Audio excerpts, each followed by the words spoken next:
Ephesians 5:3 to 4. Ephesians 5:3 to 4. But among you,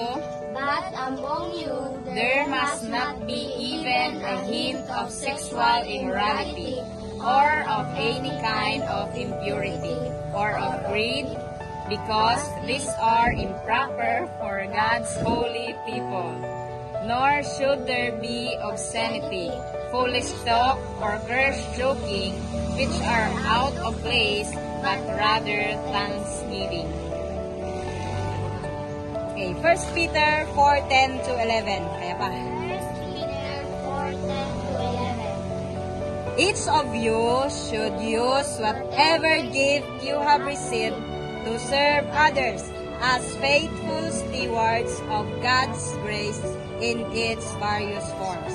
If anyone speaks, they should do so as one who speaks the very words of God. If anyone serves, they should do so with the strength God provides, so that in all things God may be praised through Jesus Christ. To Him be the glory and the power forever and ever. Amen. Philippians 2:3 to 4. Philippians 2:3 to 4. Do nothing out of selfish ambition or vain conceit.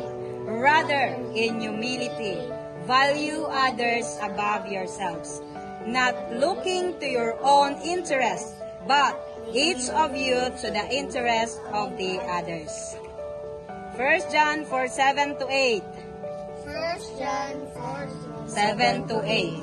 Dear friends, let us love one another, for love comes from God. Everyone who loves has been born of God and knows God. Whoever does not love does not know God, because God is love. Matthew 28:18 to 20. Matthew 18 to 20. Then Jesus came to them and said, All authority in heaven and on earth has been given to me. Therefore, go and make disciples of all nations, baptizing them in the name of the Father, and of the Son, and of the Holy Spirit, and teaching them to obey everything I have commanded you. And surely I am with you always to the very end of the age. Galatians 5:22 to 26. Galatians 5:22 to 26. But the fruit of the Spirit is love, joy, peace, forbearance, kindness, goodness, faithfulness, gentleness, and self-control. Against such things there is no law. Those who belong to Christ Jesus have crucified the flesh with its passions and desires. Since we live by the Spirit, let us keep in step with the Spirit. Let us not become conceited, provoking and envying each other. Okay. Ephesians 4:2 to 4. Ephesians 4:2 to 4. Be completely humble and gentle. Be patient with one another in love.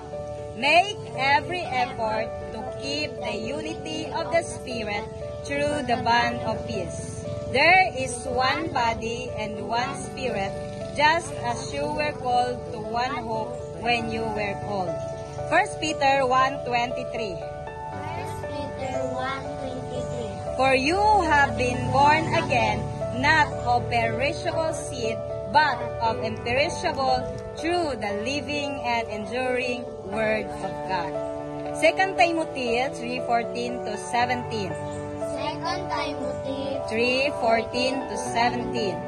But as for you, continue in what you have learned and have become convinced of, because you know those from whom you learned it, and how from infancy you have known the Holy Scriptures, which are able to make you wise for salvation through faith in Christ Jesus. All Scripture is God-breathed and is useful for teaching, rebuking, correcting, and training in righteousness, so that the servant of God may be thoroughly equipped for every good work.